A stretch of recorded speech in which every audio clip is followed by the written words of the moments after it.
The United States has long, through the words of its presidents, declared its own exceptionalism. This also applies to Washington's attitude towards its allies, from whom it demands unquestioning obedience, even to the detriment of their national interests. The United States welcomes the opportunity to come together to discuss this serious matter of international peace and security and multilateral cooperation, even if it was convened by a council member that has shown time and time again that it doesn't take this matter seriously. Rule America. That is the essence of the notorious rule-based order, which is a direct threat to multilateralism and international law. As I listened to the Russian representative's statement, I thought I was in the wrong room, because this seemed to be a session whining about the United States and the West, and I hardly heard the word multilateralism mentioned.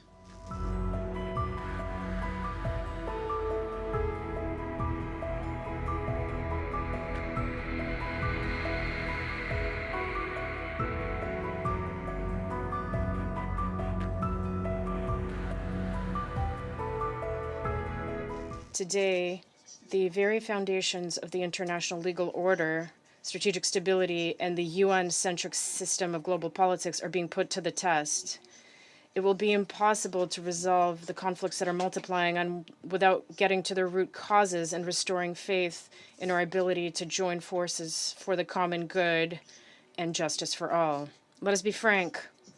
Not all states represented in this room recognize the key principle of the UN Charter, the sovereign equality of all states.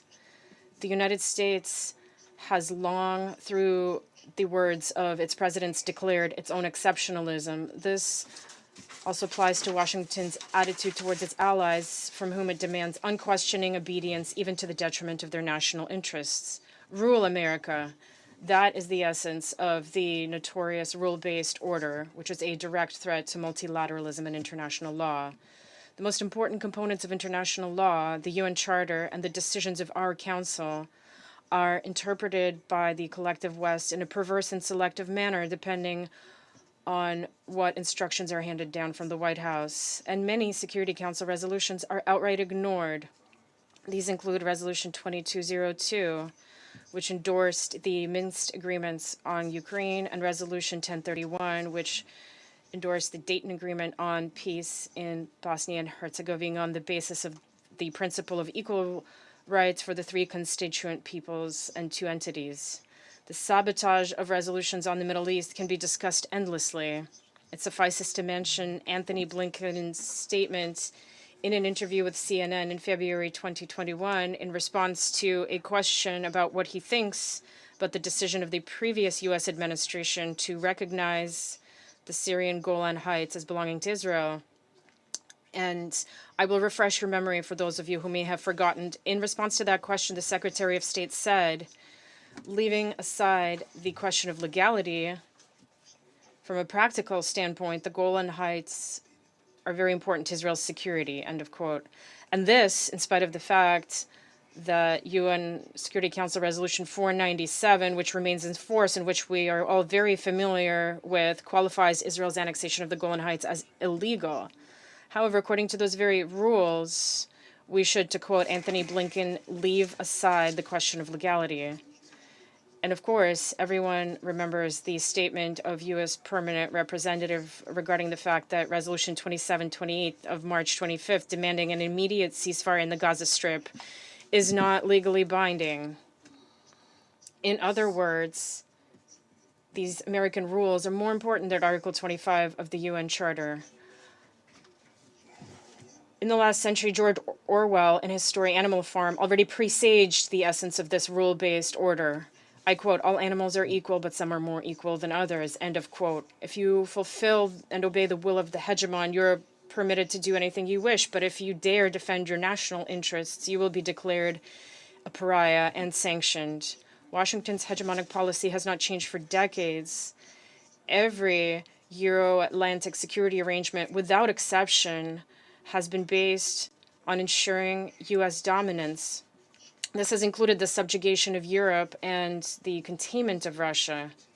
The main role in this was assigned to NATO, which eventually subjugated the European Union, which was presumably created for Europeans, and shamelessly privatized OSCE institutions in flagrant violation of the Helsinki Final Act.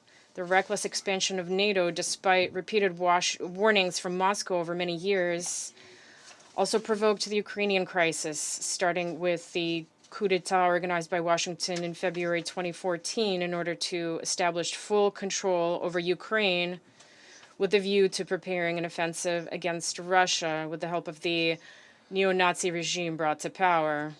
When Poroshenko and then Zelensky were waging war against their own citizens in the Donbass and were destroying Russian education, Russian culture, Russian media, and the Russian language in general through their legislation and were banning the Ukrainian Orthodox Church, no one in the West batted an eye, nor did they demand that their wards in Kiev observe decency and refrain from violating international conventions on the right of national minorities or the very constitution of Ukraine itself, which also contains these demands.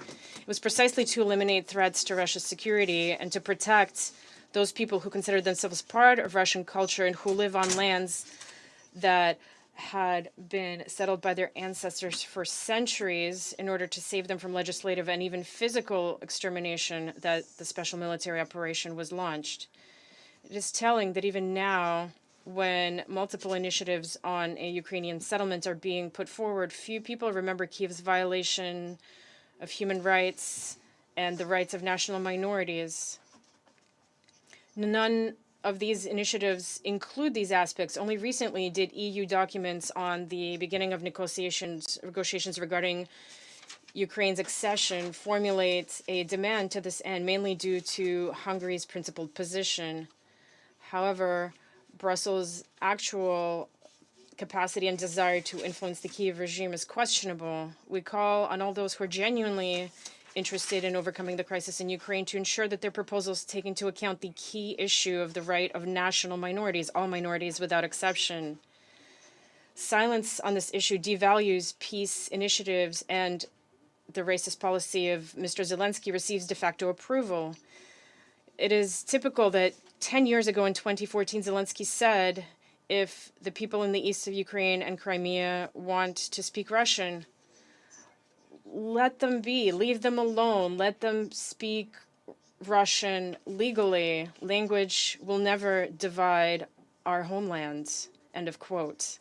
The United States welcomes the opportunity to come together to discuss this serious matter of international peace and security and multilateral cooperation, even if it was convened by a council member that has shown time and time again that it doesn't take this matter seriously. And in fact, as I listened to the Russian representative's statement, I thought I was in the wrong room because this seemed to be a session whining about the United States and the West, and I hardly heard the word multilateralism mentioned.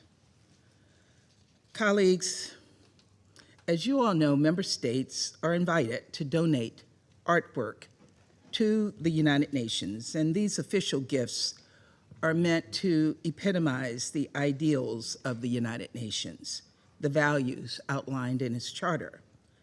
You may all ask, why am I mentioning this? Well, beyond this chamber, at the easternmost edge of the United Nations North Lawn, is Russia's gift, presented in 1959. It's a bronze statue of a man beating his sword into a plowshare, transforming a weapon of war into a tool for the common good, prioritizing food security and agricultural prosperity over destruction. And so it's ironic that today, the very country that erected this statute, this statement of the UN's ideals, is now actively engaged in a war of aggression against its neighbor. a war that has weaponized food, worsening food insecurity, not only for Ukrainians, but for tens of millions of hungry people around the world. A war that has severely damaged Ukraine's power production, threatening to leave hundreds of thousands in the cold this winter. A war that has killed thousands of innocent people, including dozens, just last week at a pediatric hospital in Kyiv. A war that has facilitated the unlawful transfer of thousands upon thousands of people from their homes, including children. And a war that has caused Moscow to resort to nuclear brinksmanship and to violate international sanctions obligations. Of course, Russia's abhorrent behavior began well before its full-scale invasion in 2022. In particular, Putin has treated human beings as bargaining chips and continue to do so to this day. I think about the family and friends of Trevor Reed and Brittany Griner and Evan Gershkovich and Paul Whelan, as well as others. People detained for doing their jobs or even just being in the wrong place at the wrong time and used as human pawns. Last year, this council had the privilege of being joined by Paul's sister, Elizabeth, in the public gallery, and I asked Minister Lavrov to consider her unimaginable pain, having gone 4 years without seeing her brother, to look into her eyes and see her suffering.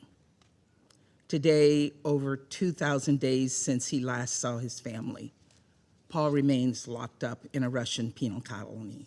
And so, Minister Lavrov, I want to look into your eyes while you look into your phone and say, we will not rest until Paul and Evan come home. And Russia has ceased this barbaric practice of holding human pawns once and for all. And that is a promise. Colleagues, it is clear the hypocrisy displayed on the UN's North Lawn by a nation that has chosen to beat plowshares into swords is only matched by the hypocrisy it has displayed in this very council today and every day.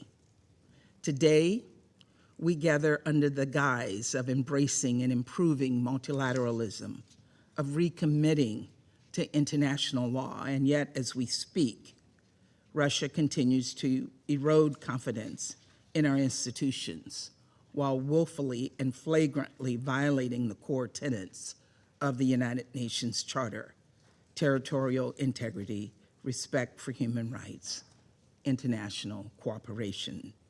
These are our values, the shared principles every single one of us agreed to uphold. And they have provided the basis of the United Nations' greatest triumphs. Our shared principles have helped us forestall nuclear proliferation and prevent mass atrocities. They have helped us forge peace after years of strife and provide desperately needed humanitarian aid to those in need.